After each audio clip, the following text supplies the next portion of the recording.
Hello, everyone, and welcome to our first virtual meeting. Special welcome to all the other associations, not just Auckland, and even as far as USA, I see, in Seattle. So thanks, guys, for all being here. A massive thank you to Angus, who's agreed to join us, Anna, who provided his presentation as well. Hopefully, everyone enjoyed it. I know it's one of the best presentations that I've certainly seen in a long time. And I know it was done quite some time back, but I will pass over to Ants, who will pretty much run the session. If you do have any questions, guys, I have muted you all, but if you could just put the just write in the comment section any questions that you have, and I hopefully will try to get through them all. Awesome. Over to you, Ants. Cool. Thanks, Cody. Just want to say to everyone, thanks for turning up tonight. I know you're all busy. You're right. But thanks for coming on and participating in tonight's session. And once again, I want to thank Angus for making himself available for tonight as well. As we do in New Zealand, we like to do a bit of introduction to the person. So I Googled Wikipedia about Angus, and these are some facts I found about Angus. He started refereeing in 1999 as a 15-year-old, so same age as me. He refereed his first Super Rugby game in 2012 between the Queensland Reds and the Melbourne Rebels. 2018 was a good year for him. He refereed the Super Rugby final between the Crusaders and the Lions, and was also the World Rugby Referee of the Year. And he also refereed at last year's World Cup. So I think it's safe to say we've got a pretty established and awesome referee here helping us out tonight. So welcome, Angus. And thanks for being here tonight. Pleasure. Thanks for having me, and thanks for the intro there. And great. I think great in these crazy times to still have a bit of normality and get referees together. I mean, we all share a common love for the game, and it's good to be able to just chat and catch up with everyone. So I hope everyone's doing well, and stay safe wherever you are. Yeah, cool. And we are about the people, so we hope everyone is staying safe and their families are well. And I know it's a difficult time for everyone. And from me personally, I just hope everyone is doing well and not too bored in this whole bubble situation that we find ourselves in. And hopefully we can get back to normality soon. So I just wanted to keep it as an open floor to anyone that has seen the presentation. I've watched it a couple of times, and it's pretty impressive. I really enjoyed it, got heaps out of it, and contextual refereeing is something that I don't think many people have actually taken much time to really study and learn about, but he did it. I thought the presentation was done really, really well and easy to follow, and I'm sure everyone will agree with that. But I just want to leave it open to anyone who's got questions for Angus, because I think this is about you and how you want to learn. And so, yeah, the floor is up to anyone who's got a question for him. So feel free just to type it in the comments section, and we'll go from there.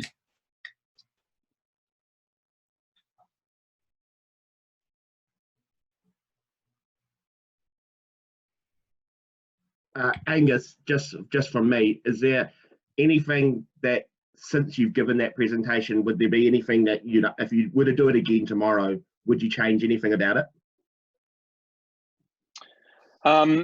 Look, I wouldn't change too much. I suppose the challenge around contextual refereeing is really, I think, your awareness piece around, where is the gap, and hopefully that's, I think, the great art of refereeing is that in-game awareness, because I think a lot of the time we sometimes get caught up in the game, and I'm certainly still guilty of that. And to kind of be able to pull yourself back and ask a couple of those key trigger questions like, where's this game at?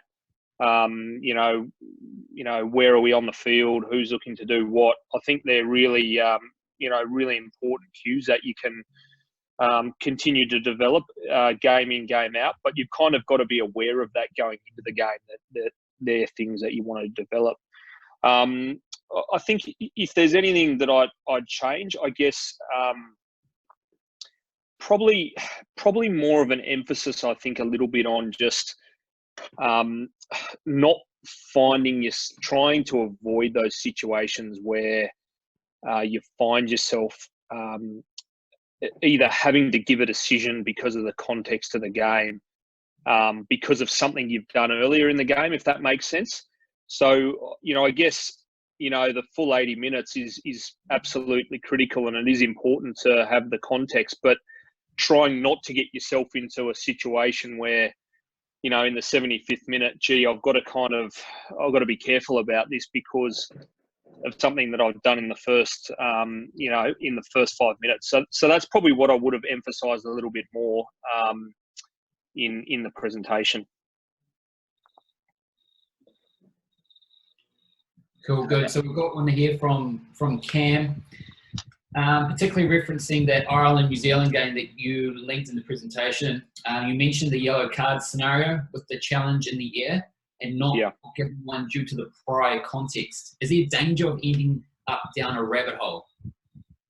Yeah, and I guess, Cam, that's my point around trying not to find yourself in those situations where you're having to kind of justify giving a decision or either not giving a decision based on something that's happened previously in the game, which is effectively your point there about the rabbit hole. So, I suppose that's the big challenge. There are games where we've all had them where there's actually not too much to do to a certain extent. And then you get other games where it's like, there was so many things I had to adjudicate on, or there's so many things in this game that I had to make decisions around. So we can get a bit lucky as referees where we have games where, there's a couple of key moments and you nail them early and then that takes care of the rest of the game. So I guess that comes back to my point about trying not to get yourself down the rabbit hole. Cool. We've got one here from Daniel or Dan Moore. Hold on.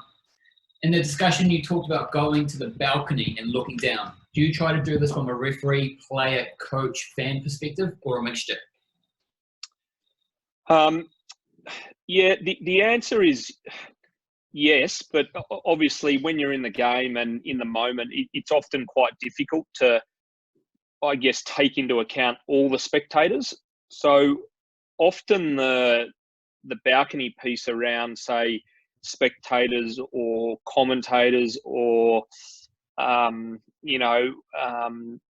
stakeholders in the game might come in your review afterwards, where you actually sit back and say, I spoke to the captain at the 20-minute mark, and the commentators made a lot of comment around the message that I delivered. And so that might be one where you step back on the balcony and say, well, look, from a big picture perspective, was this something that I could have done differently, and how did I actually sell my message to the wider, audience if I look at the game as a whole? So often the other stakeholders either comes after the game or before the game. And so an example of perhaps before the game might be where we're going a little bit in Super Rugby at the moment is looking a bit more at teams' DNA in our preview and preparation for the game. So, for example, I just take the Brumbies this year. We know that the Brumbies like to use their line out to maul. We know that, 22 metres out, you can bet your bottom dollar that the Brumbies will be lining, wanting to get their line out to maul going. So I guess from the balcony perspective, saying that, right, from a big picture perspective, the Brumbies' key weapon for this game is their line out to maul. So having done your kind of preparation and knowing how they like to form it up, if you can kind of tick yourself off that generally they're very legal in their formation, and so it's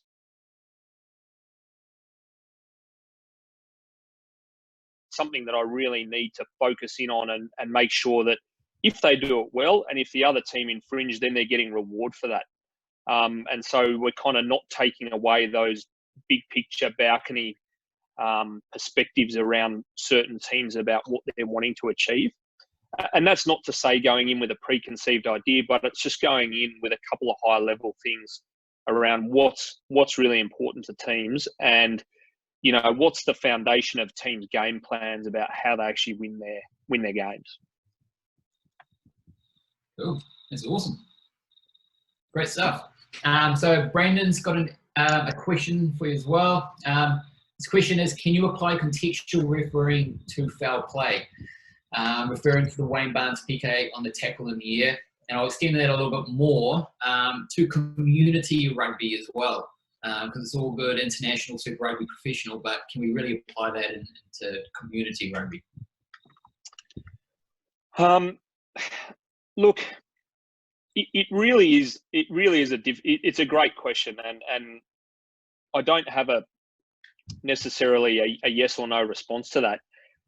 I guess my response to the question would be that for foul play, we need to judge it on its merits. Full stop. If it meets the criteria, say for the high tackle framework, and it's a clear red card, then we have to give that. I suppose the bit about contextual refereeing is that, gee, if there was a 50-50 one in the first half that you didn't give as red, and then you have another 50-50 one in the 60th minute, but you give it as red, then perhaps perhaps the contextual piece is missing. Perhaps there wasn't enough joining the dots between the first decision versus the last decision. And my point around that is really if you're in between, say, a red or a yellow, if it's a lay down Mazare red, well, you've got to give it. But it's more around those ones where we're looking at the marginal side of things, where we might be thinking, oh, gee, I'm split here. The first half I had a similar one where I was split and I ended up giving a yellow, and then I'm back end of the game, and there's another one here I'm not sure about, so I'm going to be consistent and apply the same philosophy. And to a certain extent, contextual refereeing is a little bit about just being consistent.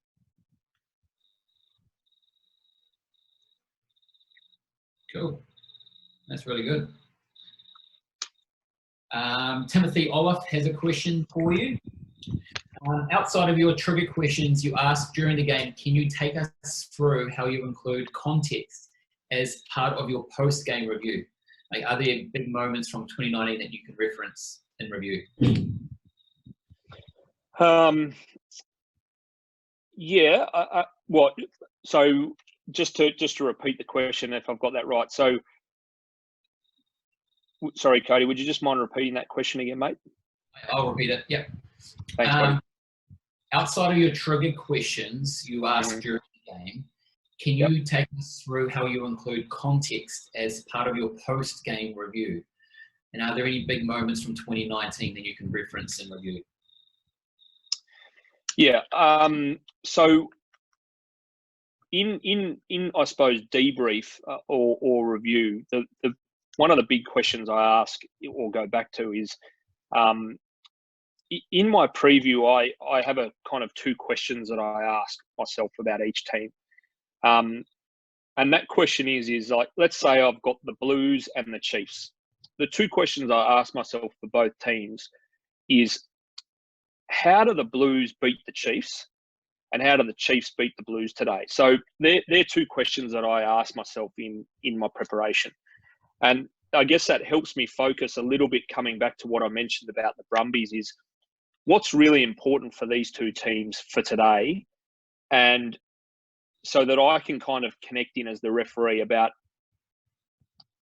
being on the same page as both these two teams. So I did Blues Chiefs in round one. The big thing for the Chiefs is turnover ball. Like and of course all New Zealand teams, but particularly this season, the Chiefs with turnover ball have been absolutely unbelievable.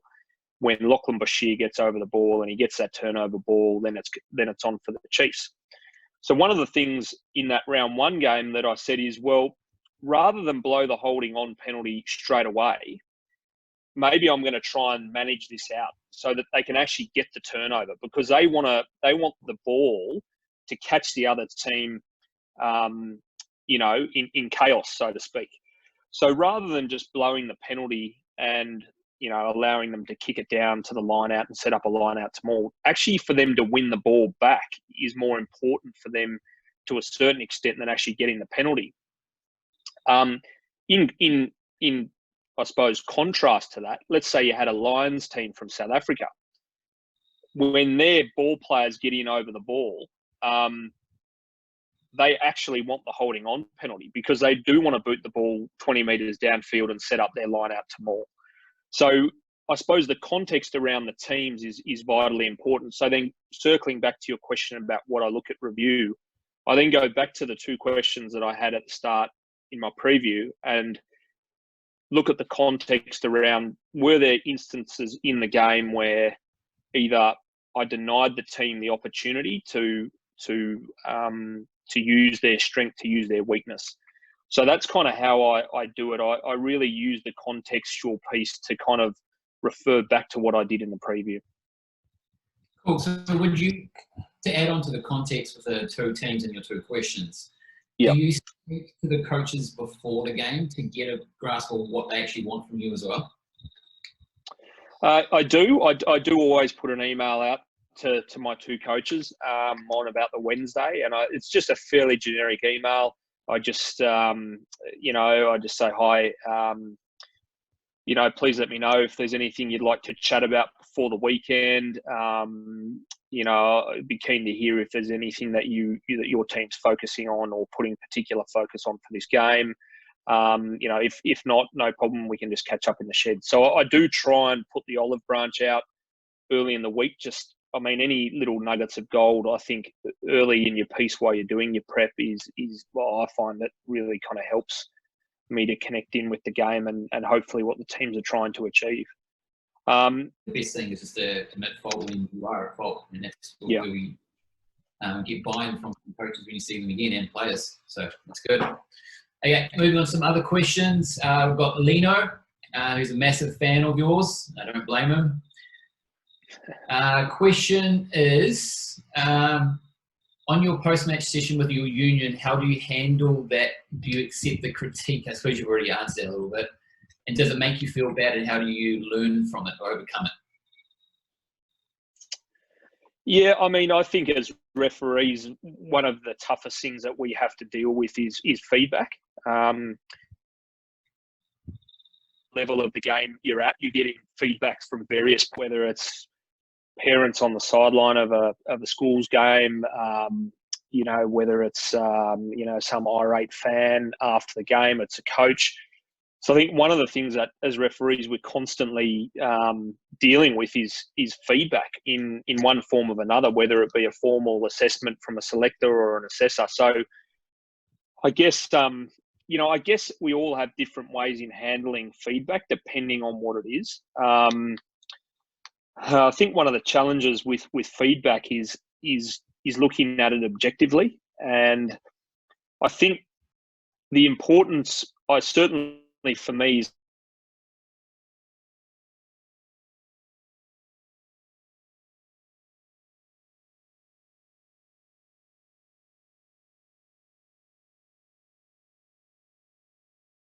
during the game, did I misread it, or where did I go wrong here? And I think, wherever you're at with your refereeing, whether it be a good referee mate or someone else who can kind of act as a sounding board for your feedback, I think it's really important.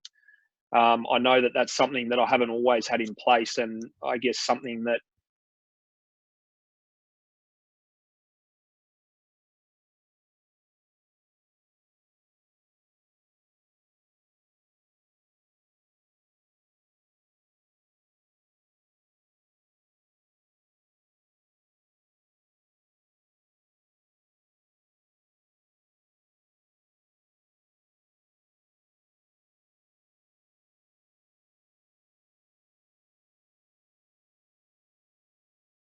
yes, it's Super Rugby. One of the things that we're trying to do to get around that is by working in these pods. And so this is the second year of us working as a pod or in a pod. So at Super Rugby at the moment, we've got 12 referees. So that's 4 pods of 3 referees. And the idea is that we're doing more double headers so that we're working together much more regularly as a group of 3. And I think that certainly last year and obviously the early stages of this year has, I think, really worked well, because you're working with the same 3 guys week in, week out. You're previewing with the same three guys week in, week out. You're doing the game, same three guys week in, week out, and then you're reviewing and debriefing with the same three guys week in, week out. And then you're doing it for each other. And so you really get to know these three blokes particularly well. And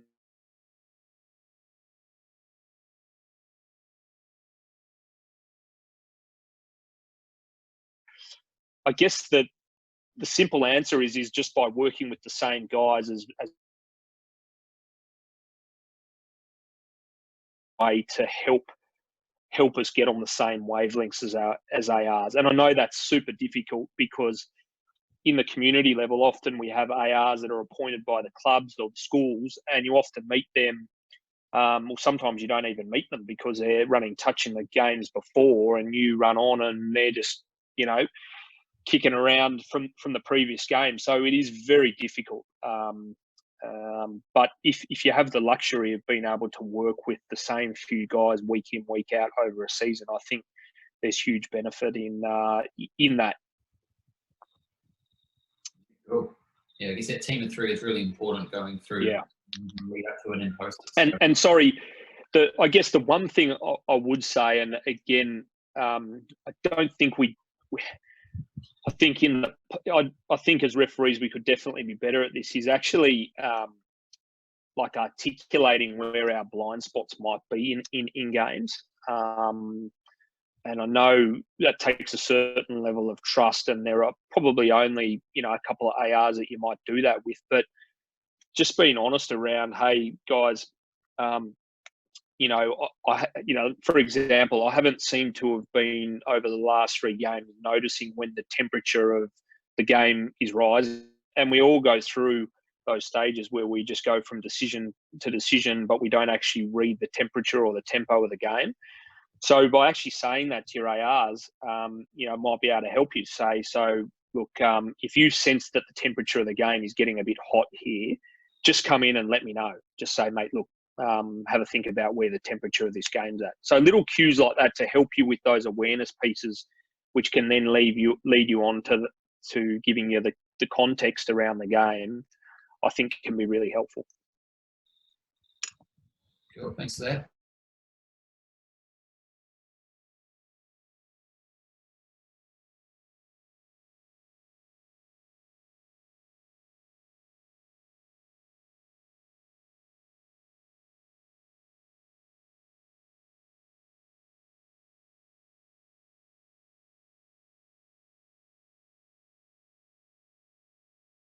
Local derby is typically just, we all, I think as referees, we all love refereeing Kiwi local derbies because if you can set the game up early and give the players good clarity around, turnover ball and quick ball, then often the games open up and they're fantastic games to be a part of. Local derby games. Yeah. I mean, look, I think typically in the past, some of the Australian local derbies have been pretty tough going, not super exciting, and can be a bit of a grind out. And I guess, some of the Australian local derbies, you get a bit of frustration because players are, in any country, often playing for position, but in the past in Australia, we've found that some of our derbies can get a bit niggly. Interestingly, in South Africa, often, or in the past, typically some of those have been pretty kind of heavy set piece encounters. So it's interesting over the kind of the DNA of teams and looking at what you've got, where those kind of derbies sit. But yeah, certainly New Zealand derbies are fantastic to referee if you can unlock them and open them up. So second part of the question was fans and media. Again, it kind of comes back to the feedback piece again. I mean, I don't use social media anymore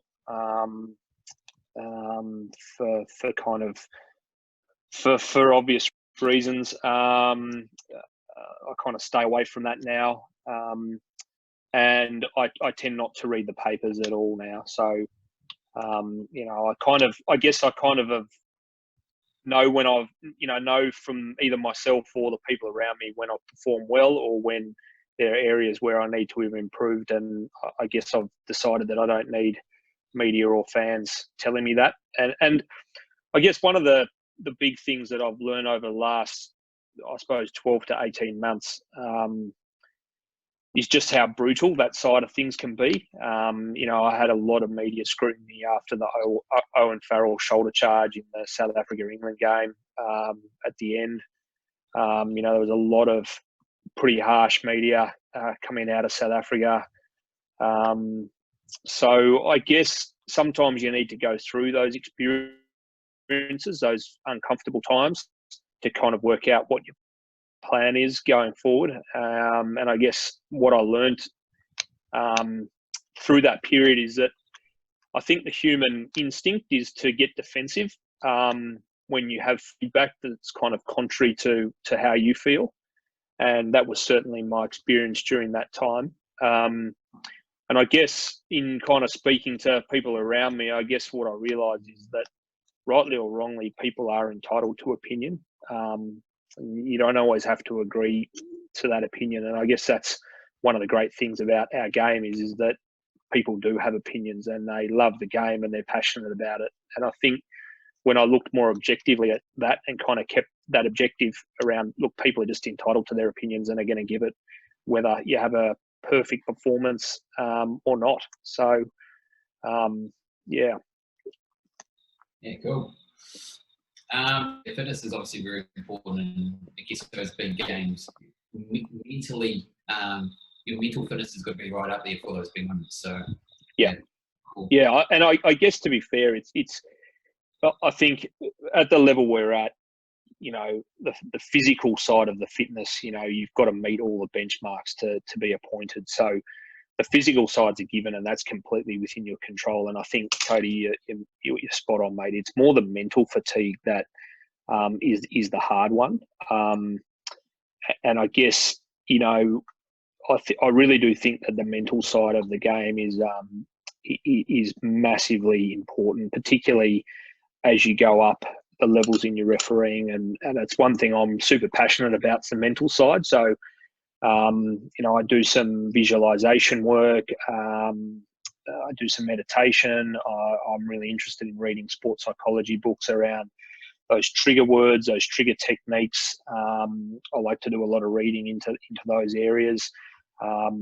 Like to look at a lot of those areas around hydration, how that can affect your mental capacity at the back end of the game. So I think that mental space is just so huge. There's such a broad amount of information in there, and I guess I want to kind of get in there and master that space. Cool, that's awesome. We've got a few more questions to go. Brendan's asked another question. Outside the core roles of the ARs, do you include them in your contextual chat pre-match, halftime, and post-match? And if you do, what kind of questions do you ask ARs? And then Sam's also just followed on with that. What do you want from the ARs and TMO at halftime in relation to context? Good question. So definitely all my preparation, halftime and review, I include a team of 4. So I always send my preparation plan out to my team of 4 well before the game, and then we have a chat on the phone around how I document those key kind of areas. So how do I think this team's going to beat the other team? What are my key focuses or trends at tackle, scrum, line out?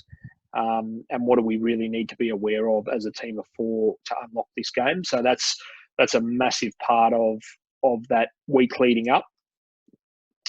Halftime, I'm a little bit different in what some other referees do. I like to keep it quite high level at halftime, and the reason is because so I don't talk about any key or big decisions that we've had in the first half. That's one of my big rules, is if there's a big moment in the first half, it's done, it's parked, we've got to move on with the game. So I don't go back and revisit that, because for me, that's just wasting valuable time at halftime. So for me at halftime, my routine is I come into the sheds, and I take the first kind of 5 to 6 minutes just to do my own thing. And I'm upfront with the guys. I just say to them before the game, I said, just at halftime, I need a little bit of mental space for myself. So for the first couple of minutes, I'll just do my own thing. And then when I'm ready to lead off with our halftime discussion, I'll do so. And then just, guys, take your cues from me and we'll go from there. So I do say to them up front, you know, I'll just bear with me, and when we're ready to go, I'll kind of kick things off. And then there's two real questions that I ask at halftime of the boys. I ask them, where's the tempo of this game at? Which is a little bit around kind of where's the context of this game. So it's more just looking at high level. Where's the first half been at? So we might have had, so last game I did was Chiefs Waratahs. So the conversation went like this. Look, Chiefs came out to a flying start, put 20 points on the Waratahs. All the tempo, all the momentum was with them. Waratahs clawed their way back in, and at halftime we're even. You know, I think it was a 1-point ball game. So big picture, both teams pretty evenly matched. Waratahs slow start. Chiefs have kind of lost their momentum and tempo. And then after doing a quick, big, high level context analysis of the first half, we then say, what do we reckon this game could end up in the second half? So there was two real scenarios we talked about in that game. One was it was going to be tight for the rest of the game, but the more likely scenario was that we felt whoever scored first or whoever got points early in that second half was probably going to run away with it. And as it panned out, the Chiefs scored 2 quick tries in that opening 10 minutes and put 50 points on the Waratahs. So I like to keep it high level because I think it focuses the team of 4 into what's actually happening in the game. So once we've dealt with the high level, then I say to the guys by exception, is there anything at the phases that you feel like we're not managing well enough? So don't necessarily like going through, oh yeah, we're getting quick ball at tackle and scrum's a good context, or line out to more. Again, I feel like sometimes we just go through things to tick them off, and it's actually just wasting some time when you could be using that time to either just refresh yourself at halftime or focus on what the actual big things are. So I'll say to the boys, I'll throw it to them, I'll say, is there anything that you're seeing big picture here at halftime that we're missing the boat on, and leave it at that. So I like to keep halftime really high level. So where's the tempo or momentum of this game, and then what's it likely to develop into? And then by exception, is there anything around the specifics of the phases that we need to talk about? And then debriefing, I then always come back to, as I said before, what we talked about in the pre-game around those high-level things. In-game, there's something that I'm using with my ARs at the moment. It's a little trigger. So I allocate one of my ARs to ask me before I set every scrum. I just ask him to say the word awareness. So but if I blow a knock on, that AR will just come straight through with one word, awareness. And for me, that's just my cue to step back contextually. Where are we at here? So whose ball, location on the field, what's the team likely to do? And it just helps me cue into the next phase. So that's what I'm working on at the moment. Cool. Next question is from one of our big dogs in the Auckland Referees Association, Mr. Aidan Cameron. Another term you hear thrown about is whether the decisions you make are easy sells from the view of Joe Public, or put another way, good rugby decisions. What role does context play in that, and how much of it comes to common sense or gut feel? Yeah, I honestly think that's a big bit about the contextual refereeing is your gut feel in that moment. So yeah, absolutely. And I guess, gut feel, it is hard to sometimes develop gut feel as a referee. When people ask me, how can I improve my gut feel or just my intuition in the moment? The kind of the response I say to people is, I think the more aware you are in game about where the game's at, the more likely you're going to have that gut feel.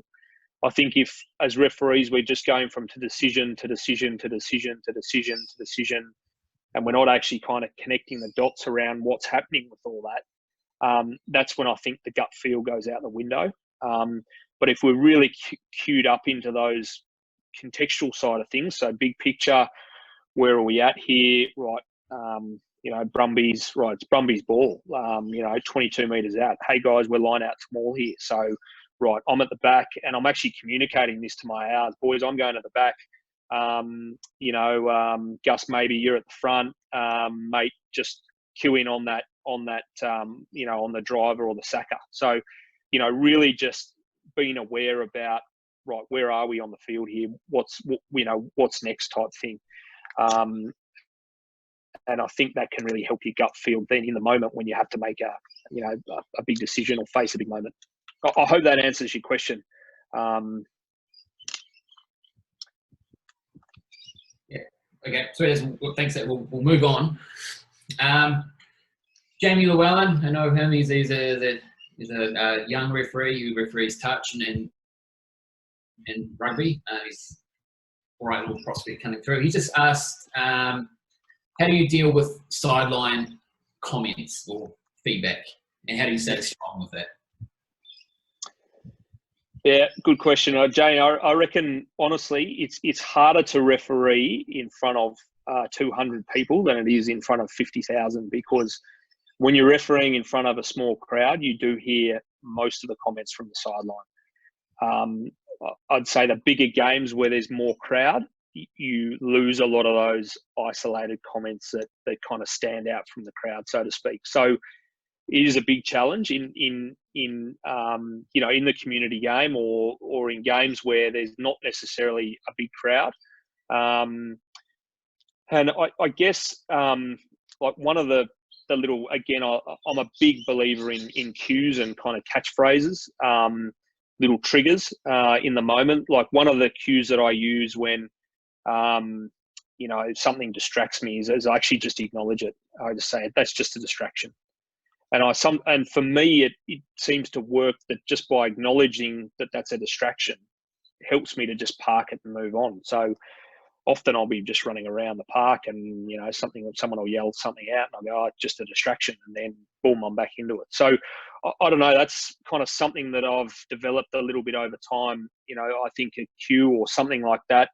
I remember in my early days of refereeing to reset myself, you know, I had something written on my hand, or I had a little like rubber band that I'd attached to my watch, and it was just like a little trigger that every time I looked down at my watch to check the time and saw the rubber band, it'd like just trigger me to say, right, where are we at in this game, and awareness, and you know, what's the next thing I need to do here, and what's the next thing I need to kind of focus in on. So yeah, for me, I'm a big believer in those little cues and triggers that you can develop for yourself that kind of just reset you in the moment. It's probably a good time to come to a wrap. I'll give Angus a call and thank him for this. And if he gives permission, of course, I'll post this whole presentation up online on the virtual platform. But thank you very much for joining. If Angus can still hear me, a massive thank you. We will look to do another one of these next week. There'll be new content up on that virtual platform for you by Monday, 5 p.m. So again, thank you very much, guys, and hope you enjoyed it. We'll put up a bit of a survey and just make sure we're hitting the mark with what you guys want during this period. So yeah, let us know your feedback and hope you all enjoyed it. So thanks, team. Thanks for your questions. Love your work. Sure.